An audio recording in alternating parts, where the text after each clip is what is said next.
Hey Candace, thanks for your time. How are you doing today? Oh, well, thank you. Everybody has spoken about the immediate impact you've made on this team, but I wonder what has impressed you about this team this first week of training camp. I think just how comfortable people are with just talking and being receptive, but also giving advice. And I mean, just the communication. I think from my point of view of being new to a situation has been unbelievable. Just everything that is expected of me and of this team, I think is communicated well and is understood on both lines of communication. So for me, I think it's just sometimes that's the thing that takes the longest is communication, and it seems like we're right there. And then quick follow-up, James talked about how well you and Diamond complement each other. And I wonder from your perspective, what you feel like you two are going to be able to accomplish together. And is there any former teammate that you can compare, yours and Diamond's, how well you work together? If there's a former teammate, yeah, you could compare that dynamic to. I would say Diamond is one of those players that she reminds me a lot of myself, just personality wise at that age. She has this attitude and this air about her, and I respect the hell out of it. I love how she competes, and I don't think she realizes how talented she truly is. And it's going to be fun to continue to grow and play with her. I mean, on paper, we could be unbelievable.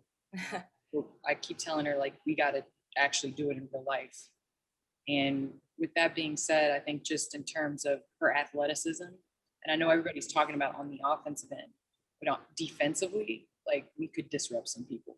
And I think that's what I've tried to say is, yes, offensively, I think it'll come with time and timing, but defensively is what I don't think people are talking about and what we could actually do.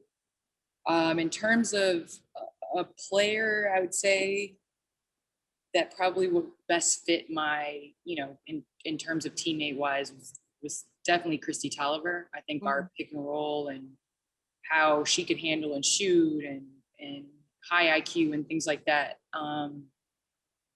Different players, obviously, but I think in terms of just the impact that from paper to actually doing it, it could be with me and Diamond. Awesome. Thank you so much. Yep. Cheryl Rice Dow. Hi, Candace. How are you doing today? Good. Thank you. What do you have to do to transition to a new team? What type of tweaks do you have to do your game, or do you not have to do much?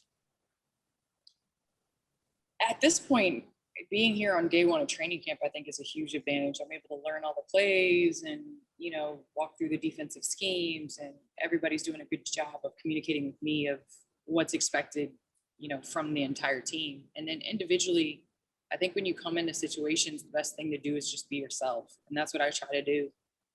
I'm energetic, I'm talkative, I'm competitive, and that's what I bring to the court. I'm a big communicator, and I have questions, and so I think they've really done a good job of just welcoming me and encouraging me to be myself. Training camps are kind of like putting a puzzle together, putting the pieces together, and you don't have your backcourt yet. So at what point, does it become comfortable for you as far as a training camp? You know what they say in terms of, sometimes it's better when somebody gets in foul trouble, or you're put in a situation, in a late game situation you normally wouldn't be in. You see who kind of rises to the occasion, and you kind of learn how to adapt. And I think that's what we're doing right now. I mean, we're all learning each other. I don't know what it's like to play with Sloot. I've played with Allie overseas, but I don't know what it's like to play with Sloot. So I can imagine how much easier it's going to be when she gets here. And so sometimes you have to do things hard. And I think it'll make us appreciate, how great she is. Thank you. Zachary Draves.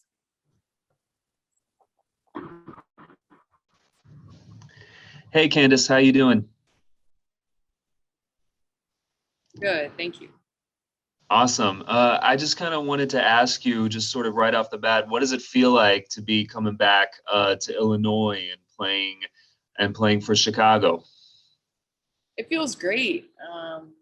My mom cooked for me through training camp. I had breakfast with my dad the other day. He's watching my dogs when I go to TNT. It's unbelievable to be back home. I think just that nostalgic type of drive past Portillo's, or I was downtown the other day and just driving and seeing the skyline and going to past Soldier Field. I'm a huge Bears fan, so I think it's just amazing from that point of view. But from basketball, it's just, I don't know if it's really hit me yet. That I'm actually playing for the team that I grew up down the street and started really playing basketball. So it's been special so far. That's awesome. And then just a quick follow-up to that, given your veteran status now, what advice have you been given to the newcomers to the league thus far? It goes fast,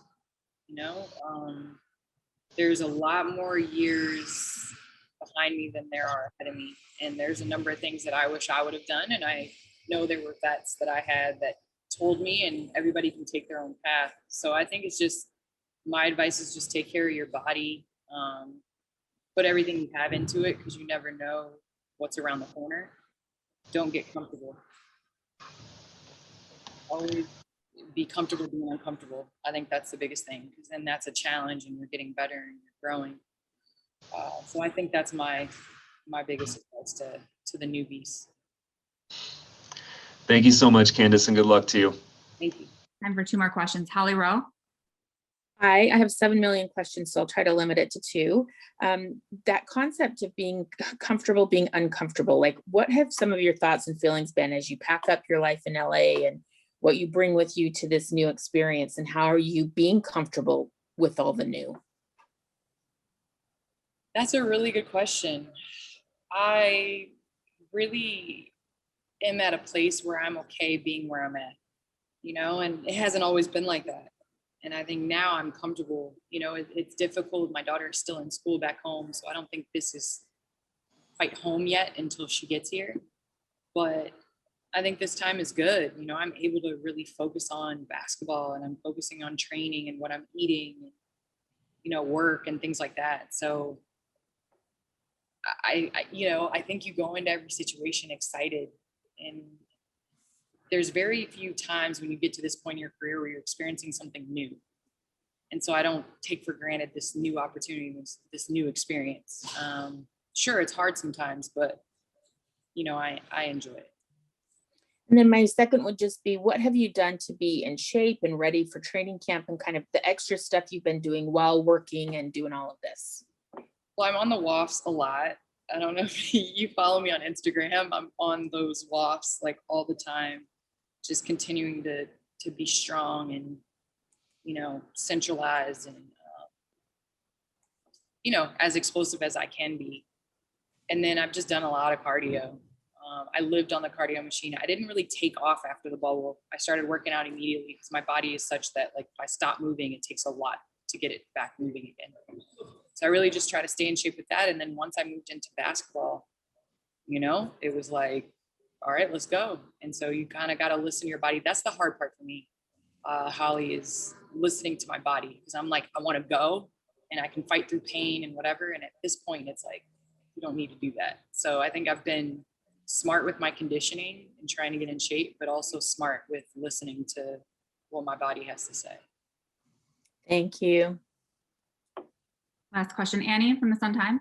Yes, sorry, quick follow-up. Obviously your schedule, you are nonstop. So I wonder if you could, share with us a little bit about how you are balancing, being back in training camp and everything that you're doing with TNT and Turner too. What is your day-to-day like? Oh man, it's it's day to day, I would say. This is my last week and a half working, because I work through the NBA regular season, and Right. normally it doesn't overlap, but because of COVID, it overlaps. So I was doing NBA TV 2 times a week, which was difficult with training camp, just because NBA TV get off at 1 o'clock in the morning, and then we have training camp to be on the floor at like, working out at 8:30, 9 o'clock. So that's tough, but I've gotten through that part. I have one more TNT in Atlanta, which I'll fly out tomorrow morning, after testing and workouts. And then I'll fly back early Wednesday morning. So I don't miss anything. And the coaches are amazing. They're, allowing me to continue to do that. So I just try to stretch, try to, keep my body healthy, because I think that's the biggest thing, is just, I'm concerned more about that. The sleep I'm used to, but yeah, so that's it. And then next week, after that, I'm done. The WNBA regular season starting. So that transition from that flight to training camp the next day, you say you're good on that sleep, but how challenging has that been to, pop off a flight and you have training camp the next morning? I've done it all year. I always work out whenever I get to the hotel. No matter if it's 20, 30 minutes. I always like to move after flights. So getting here, getting my body warmed up, doing my bands and things like that, and getting into training camp, I think it prepares us more for what we do during the season. Yeah. That's kind of what we do. We hop off a flight, practice, then we play the next day. So this is kind of a precursor, I guess, for that.